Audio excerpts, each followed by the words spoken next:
Hello everyone. Got another random rumination for you guys today. And this comes off the back of a question that was asked to me by somebody called Frank. He sent me an email.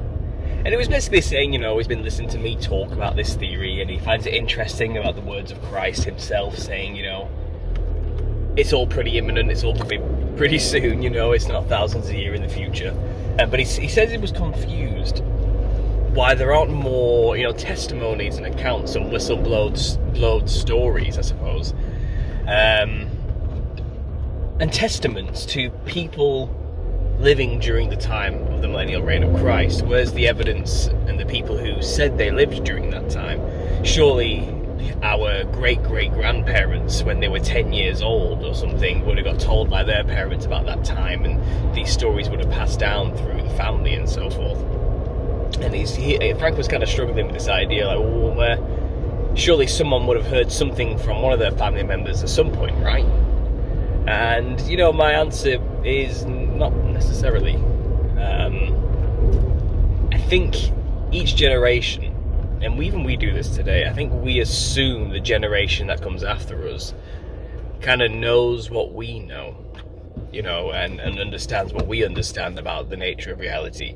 And the known knowns that we assume as just the basics, we assume that onto the generation next to us, as though they should know that too. And with the way school systems go, what they're learning in school is not what you learnt in school. And with each successive generation, it's very easy to completely rewrite history. It's quite simple. You just omit stuff and only tell them what you want them to know. But the generation prior to that, who was taught something else in school, or perhaps something from their parents and family, is that tacit trust and belief that, the institutions must be teaching the same things I knew. And I understand, therefore, why should I doubt the system?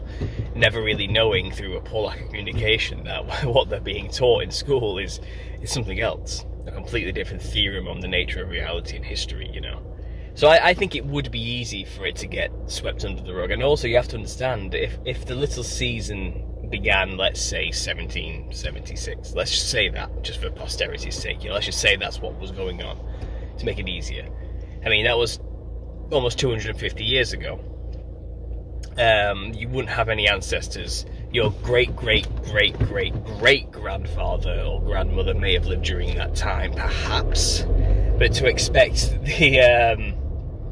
the great-great-great-grandchild of them to remember a story they were told when they were 10 to tell their kids and so forth and pass it down, that's a damn near impossibility when you actually really think about it. It's more than you think. And like I said, it only takes a couple of generations to completely erase history and rewrite a new story and reprogram society's children to have a different belief and worldview about the nature of reality. So I would say, it's highly likely you would have any oral whistleblower stories passed down through the family of a time before, There was that one article which Alpha Talks showed me, which was from a newspaper written by people in insane asylums, and it was the newspaper for that particular insane asylum for the people who worked there and lived there to read, and they were talking about, there was a time, a golden age. The people who live in these asylums believe they lived during a golden age of peace, and now they're confined to this place of insanity. It's kind of, you get these echoes, these hints in old newspapers of something similar to that, like what Frank is looking for, but I don't think you would find those evidences. So there is that as well. But he also got me thinking about something else, another idea. And it's this idea that I was reading Revelation 12, in my last live show, and we were trying to explain, the mud flood, and we think Revelation 12 verse 15 is talking about the dragon bringing forth water from its mouth in order to drown the woman, the woman who gave birth to the man who rules with an iron rod, Jesus, basically. So humanity was the parents, I suppose, the earthly parents, the woman of Jesus, and that kind of is metaphorically ingrained in the Revelation 12 story, and I think Revelation 12 is an enclosed story which talks about the fall of Satan and the creation of Jesus, Satan's subsequent defeat at the hands of Jesus. And it's all kind of told in that one chapter in that Revelation 12 story. And during the battle, after he was kicked out of heaven by Michael, the dragon, Satan, went after the woman in the wilderness to try and get her. So went after humanity in the earth. And to do that, he thought, well, the best thing I can do, because she's been protected for so long and is within pretty well established in this kingdom, which is hard to discuss, but it's mentioned in Revelation 12. I'll get to that, but he thought the only best way to get humanity is I'll attempt a flood, and then God basically swallowed up all the water into the land, and the flood didn't last very long, and all it caused was a minor inconvenience of burying things a few feet underground into mud. It seems to be there in Revelations 12 verse 15. But there's this interesting thing where it says, the woman went into the wilderness and was basically kept safe after the Christ was born, for 1,260 days. And, again, this is just interpretation. This is just me trying to figure stuff out. But the people say, a day to the Lord is 1,000 years. And could this be another example of, they don't mean days necessarily, but perhaps they're talking about years, and it seems like when the millennial reign of Christ can account for 1,000 years of that 1,260, but what about the 260 years after or before that? And I'm thinking, I have been thinking, and this is just trying to figure things out and speculating, but it seems like the millennial reign, if it did happen, didn't just suddenly happen within a day, and that was it. It was established. 1,000 years begins now on this day, type of thing. I think, because we do have the early church fathers to account for as well, and the succession of beliefs that, it is still kind of something to come in the future. The millennial reign hasn't not been established yet, is what a lot of the early church fathers were trying to basically say. And it's kind of, well, maybe it didn't happen when they were writing those things, but it did happen eventually, not long after they wrote those things. People have speculated it came, in, was it 536, which is the worst recorded year on history, where basically the sun went out for months and everything erupted and all the land shifted and everything was terrible, plagues all over the place. It seems like the vials were being poured out over everything, and everything was pretty horrible during that time. But again, that's 480 so years after 70 AD, which was the destruction of the temple in Jerusalem at the hands of Rome. So it's kind of, when did it start? Did it start in 70 AD? Did it start in 536 AD? Well, maybe it was a slow progression from 70 AD. And the millennial reign, the 1,000 years, didn't begin until after that maybe 500-year period, 400-year period, where the transition was taking place.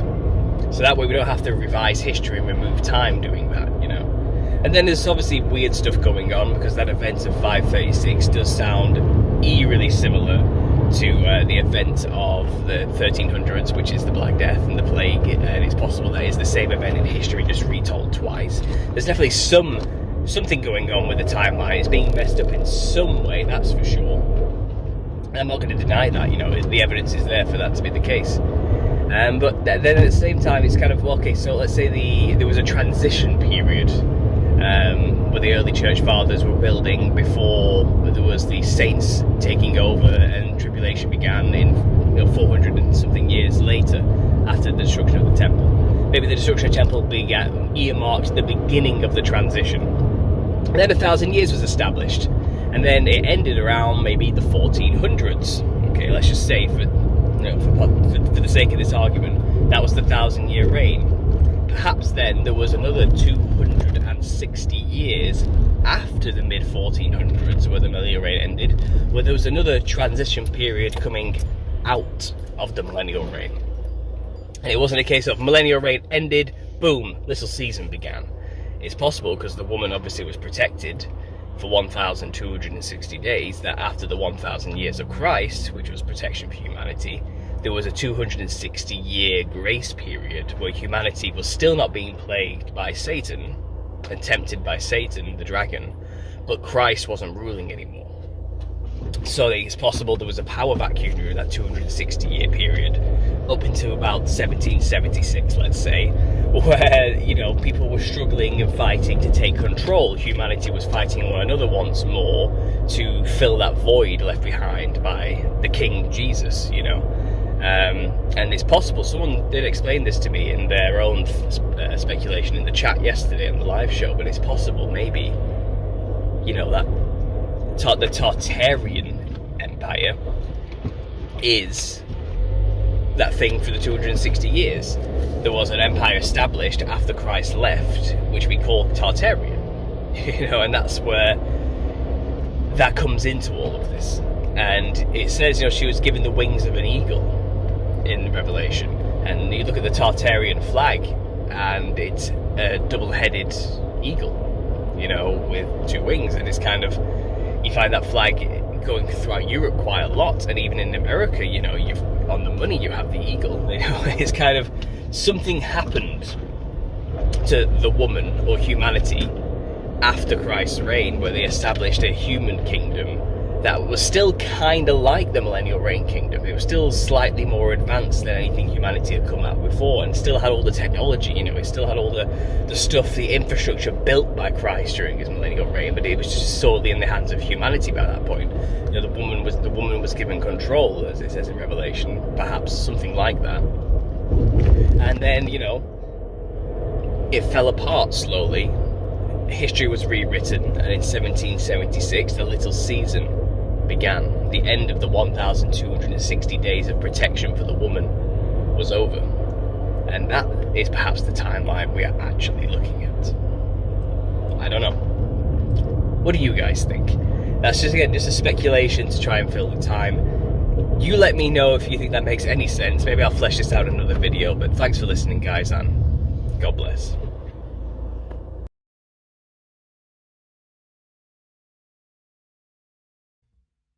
I want you to get together.